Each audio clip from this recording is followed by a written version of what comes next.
Froelich Gladstone Rainey was an American anthropologist. A master of narrative prose, he was the type of ancient specialist anyone in the field would have relished working with. Regarding the Arctic, he put it to the National History Museum as follows, quote, "We have now found an Arctic metropolis, many times larger than anything previously thought possible in this part of the world, and once inhabited by a people whose material culture differed markedly from that of the Eskimos as we know them." He continues, "One morning in the June of 1940, when Magnus Markey and I had returned to begin the second season of digging at Iputak, we soon became aware of the astonishing extent of these ruins. We could see long avenues of yellow squares, marking the ancient buildings, spanning east and west for well over a mile. Over the next several days, we hurriedly attempted to chart these ruins before they all became hidden once more. We eventually realized that more than 600 buildings would have once stood on this ancient site, a site well over a mile in length." End quote.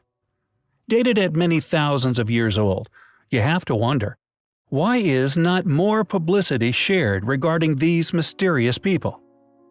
Sophisticated objects have been unearthed, which demonstrate a far more complex civilization than the proto-Eskimo culture academia would have you believe inhabited the area.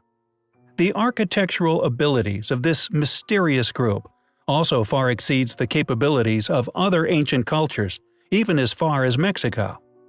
The largest ancient settlement ever found to have existed in Alaska, it was even bigger than any Arctic coastal village in Alaska or Canada today. The town of Iputak would have once been home to more than 8,000 people. Just who were the Iputak people? How did they survive so successfully within an Arctic climate many thousands of years ago? Are we looking at a culture far older than we are told? Regardless, one reason to conceal such a fact would be the Bering Strait hypothesis, a hypothesis conveniently crucial to evolution theory, and one which numerous people have lost their careers over.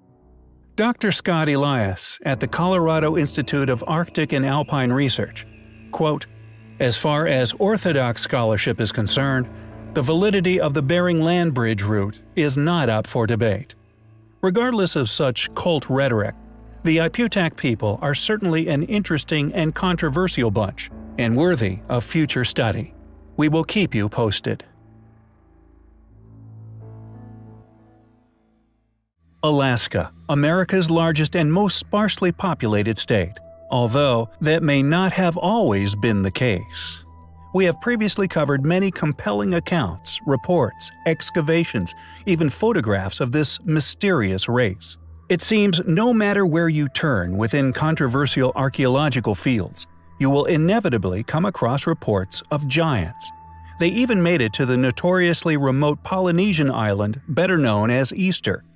Tales of giants with 2 rows of teeth, giants with red hair, blonde hair, moon eyes, and even giants from Alaska. Just who were these world-traversing ancient Goliaths? Were all these different tribes related? Were they responsible for the building of many of the ancient structures found around the world, where the placement of huge megalithic blocks still perplexes us to this day? Atlin is known as the Gold District of Alaska, and James L. Perkinson owned a piece of it. An extremely wealthy American miner who found something remarkable in his land, something so impressive, he graciously went to the San Francisco Call newspaper personally to report his findings. 2 weeks prior, the first excavations were being made for a tunnel which unfortunately broke through into a layer of an ancient burial ground. Within were 7 gigantic skeletons. One was a mere 7 feet in height, yet the others were of a tremendously greater stature, some over 10 feet tall. "The layer is at a high altitude, and the ground is half frozen, making for great preservation chances," said Perkinson.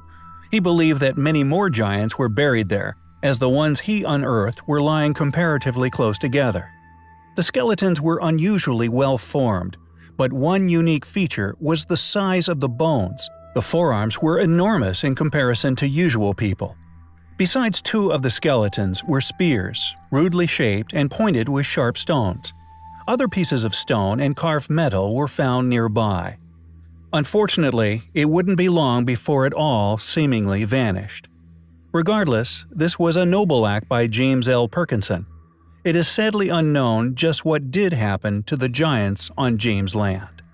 This was a report made by James L. Perkinson to, and subsequently reported by, the San Francisco Call on November 18, 1900. It is now a well-known, heavily studied fact that the modern-day bird was once a very different-looking animal. Evolution in the form of a radical transformational adaptation, forced upon them by gradual changes in the Earth's environment, from which they whence came, that being the dinosaur.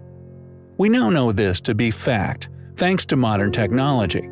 Our capability to now scan these fossils, some found remarkably well preserved, still fortunately containing many things, which have allowed us to discover that dinosaurs had bird brains, or more accurately, birds have dinosaur brains. With current investigations even shining light upon the reality that many of these gigantic animals, including the T-Rex, once had manes made of feathers.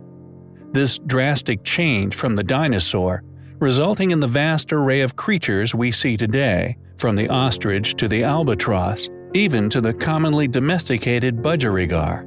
Yet they all share one common trait: a significant reduction in their size. Even animals which survived unchanged, such as the crocodile, still shrank considerably. This shrinking of said species having been demanded of them by environmental changes. Evolutionary adaptation, as we have covered in the past, is, in the channel's opinion, in its true sense, an adaptation of specific sets of vertebrate types, the true definition of species, not as Darwinian theory posits, of leaps between such. Thus, evolution witnessed within the animal kingdom is not indicative of a shared single ancestry, but inseparable branching from specific vertebrae or phyla groups, never proven to have leaped from one to another. As such, modern-day birds could in fact be seen as the product of de-evolutionary adaptation, possibly derived from cataclysm, which deprived them of the resources needed to remain at such gigantic sizes. The reason for this digression is the channel's postulation of this same process, having once possibly occurred to Homo sapiens also. Could this explain why some of the oldest ruins are also some of the most advanced, with many remaining beyond the reach of modern man's ability to understand them? Is it possible that man once had a much higher intellect than us today, due to a far greater sized cranium? Simply put, were we once giants, just as modern-day birds were once dinosaurs? Legends and accounts of ancient giants can be found all over the world, also featuring in many ancient religious teachings. Additionally, many of the still unexplained sites of Earth regularly feature doorways many feet, sometimes even meters above that which is required by and for humans of our modern scale. The Terracotta Army, for example, is believed by many independent researchers, including Mystery History, to have been made by a lost civilization, and their average height, intriguingly, is much taller than modern man. Many accounts exist of giants, which share similar descriptive characteristics: red hair, double-rowed teeth, elongated skulls, etc. With many accounts of red-headed giant remains actually discovered and excavated all over the world, yet often all that survives of these reported events is a small news article, regularly noting Smithsonian involvement in said recoveries, yet seemingly and conveniently always slipping away from the public domain. Lovelock Cave being another example. Locals tell of it once being the home of a group of red-headed giants, which was eventually blocked and the giants burnt alive. A giant handprint still visible on a rock in the cave, presumably made by one of these individuals during their unpleasant demise. Yet what has to be the most compelling piece of evidence, fortunately still in view to suggest giants did indeed once exist, are footprints found all over the globe, once laid down upon sediment, now fossilized into solid stone. These footprints range in size up to a few meters in length, indicating that humans, at some point in the distant past, may have been even larger than many dinosaur species.